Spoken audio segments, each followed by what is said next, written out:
Di dalam sebuah peperangan di masa Nabi alaihi salatu wassalam, ketika dua pasukan sudah mulai beristirahat,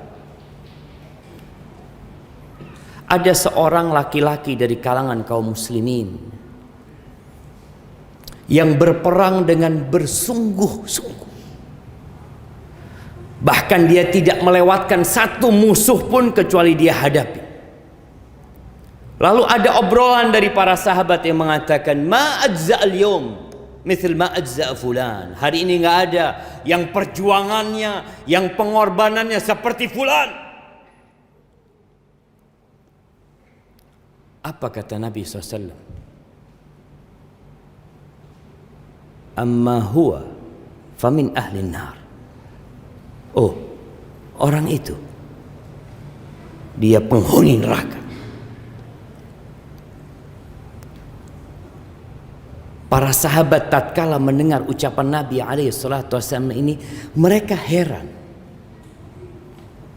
Kalau orang yang berjuang seperti ini masuk neraka, bagaimana dengan yang biasa-biasa perjuangan? Maka salah satu di antara mereka mengatakan, ana sahibu, aku akan ngikutin orang ini. Kok sampai orang ini divonis masuk neraka? Diikutin sama salah satu sahabat. Ketika dia lari, sahabat ini ikut lari. Tatkala dia lambat, sahabat ini ikut lambat. Sampai terakhir ternyata orang ini terluka. Parah lukanya. Dan dia nggak sabar menghadapi pedihnya luka tersebut. Dia ambil pedangnya, dia letakkan di dadanya, kemudian dia runtuhkan dirinya. Mati bunuh diri. Akhirnya sahabat yang mengikuti orang ini balik menjumpai Rasul sallallahu alaihi wasallam. Lalu dia mengatakan, asyhadu annaka Rasulullah. Aku bersaksi bahwa engkau adalah Rasulullah. Sahabat ini muslim. Maka Nabi heran, kenapa engkau mengatakan itu kembali? Maka dia cerita, ya Rasulullah, tatkala engkau mengatakan fulan termasuk penghuni neraka, kita ini bingung gitu. Akhirnya anak pun mengikuti orang tersebut. Ternyata orang itu matinya bunuh diri. Jamaah rahimakumullah, kita semua ingin husnul khatimah. Ya, proses untuk menuju husnul khatimah itu penting. Kita harus berpikir, apa langkah-langkah supaya kita mati husnul khatimah? Yang pertama, jujur sama Allah. Kita harus benar-benar punya waktu khusus berdua sama Allah Azza wa Jalla. Banyak di antara kita hanya beribadah tatkala ada manusia. Dia bersedekah tatkala banyak yang lihat. Dia berangkat ke masjid, sholat di masjid tatkala banyak manusia yang memandangnya. Tapi bagaimana kondisi kita tatkala kita sendirian, dikala tidak ada manusia yang melihat kita? Apakah kita benar-benar beribadah kepada Allah Azza wa Jalla?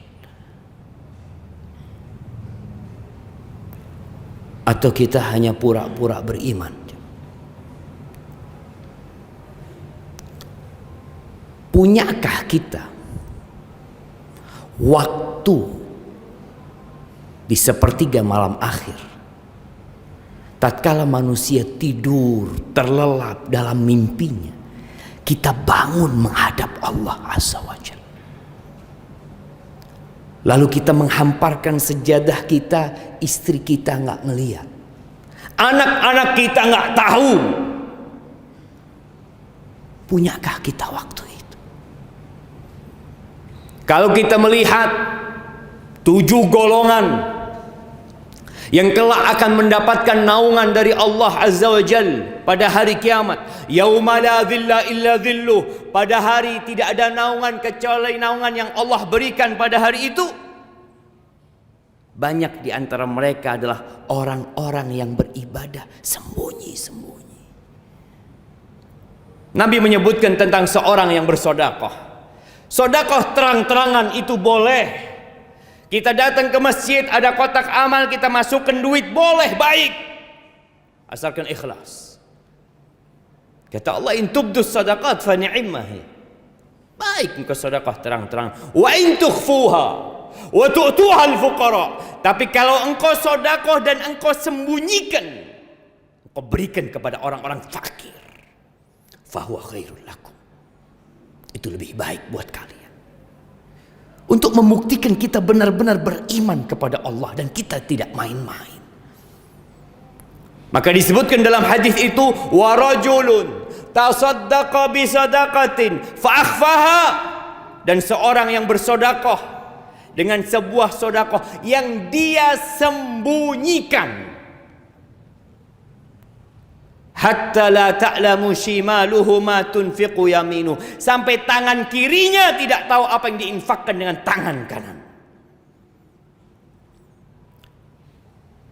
Kita punya amalan yang tersembunyi, jemaah, atau amalan kita semua terang-terang? Dan Nabi juga menyebutkan di antara 7 golongan itu alaihi salatu wassalam, wa rajulun dzakarallaha khalian fafadat ainah, dan seorang yang mengingat Allah sendirian lalu air matanya menetes. Mungkin sebagian kita pernah menangis karena sedih ditinggal orang-orang yang dicintai, menangis karena nasib yang buruk mungkin. Tapi pernahkah kita punya air mata yang kita teteskan karena takut sama Allah Azza wa Jalla? Atau semua tangisan kita adalah karena urusan dunia? Maka kalau ingin husnul khatimah, hendaklah kita memiliki amalan yang tersembunyi. Ada seorang salafus saleh yang berpesan, liyakun li ahadikum khib'un min amalin saleh. Hendaklah kalian atau setiap kalian memiliki amal soleh yang rahasia, yang sampai mati nggak ada yang tahu. Bagaimana cerita Ali ibn Husain ibn Ali Zainal Abidin yang dikenal dengan As-Sajjad, yang ahli ibadah di kota Madinah. Ketika Ali meninggal dunia, kota Madinah itu kehilangan sedekah sembunyi-sembunyi. Mereka baru tahu kalau ternyata yang biasa sedekah itu fulan.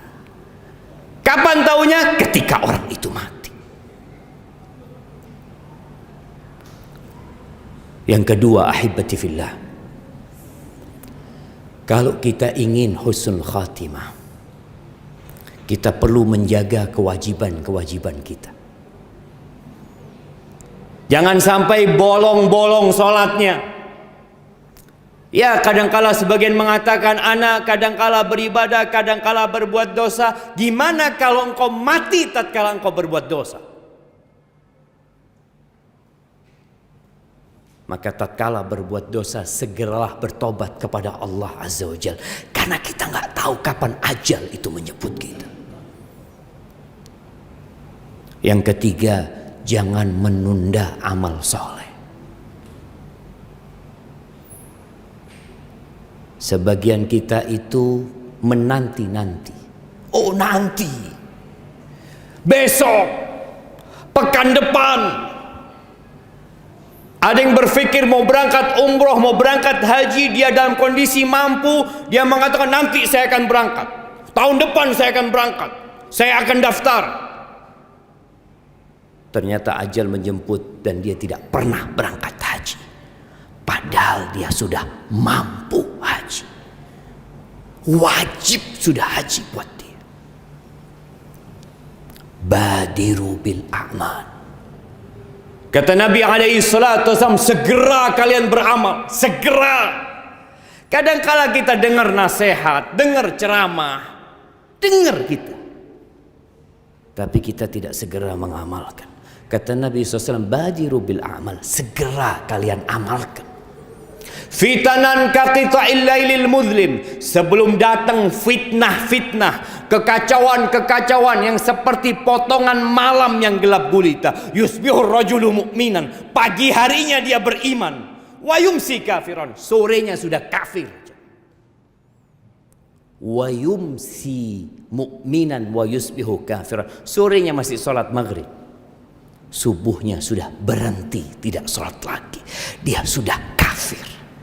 Kenapa itu terjadi? Yabi'u dinahu bi'aradin minad dunya, dia menjual agamanya, dia jual agamanya untuk mendapatkan sedikit dari kenikmatan dunia yang sebenarnya akan dia tinggalkan. Cepat beramal, wa anfiqu, kata Allah, wa anfiqu mimma razaqnakum min qabli an ya'tiya ahadakumul maut fayaqula rabbi laula akhartani ila ajalin qarib fa asaddaq wa akum minas salihin. Allah katakan, kalian infakkan, kalian keluarkan harta itu yang kami berikan kepada kalian sebelum datang ajal kepada salah seorang di antara kalian. Lalu dia mengatakan, wahai Rabbku, kalau engkau undur sedikit umurku. Kepingin apa? Fa'asaddaq, dia kepingin sedekah. Tatkala dia melihat malaikat-malaikat datang dengan kafan yang dibawa oleh mereka, dan melihat malaikat maut hendak mencabut nyawanya, dia mengatakan, tolong undur waktuku sedikit. Kenapa? Dia sayang dengan apa yang dia kumpulkan dari harta, yang membuat dia telat Jumatan selama ini. Dia sayang, ternyata semua harta itu ditinggalkan, rumah ditinggalkan, jabatan ditinggalkan, tanah-tanah atas nama dia semua ditinggalkan. Dia ingin satu, fa'asaddaq, izinkan aku mau sedekah aku. Wala yuakhirallahu nafsan idza jaa ajaluha. Enggak ada sudah. Kalau sudah datang waktunya, maka jangan menunda-nunda amalan. Yang terakhir, berdoa, minta husnul khatimah. Aqulu qawli hadza wa astaghfirullah li wa lakum wa lisairil mu'minin wal mu'minat fastaghfiruh. إنه هو الغفور الرحيم.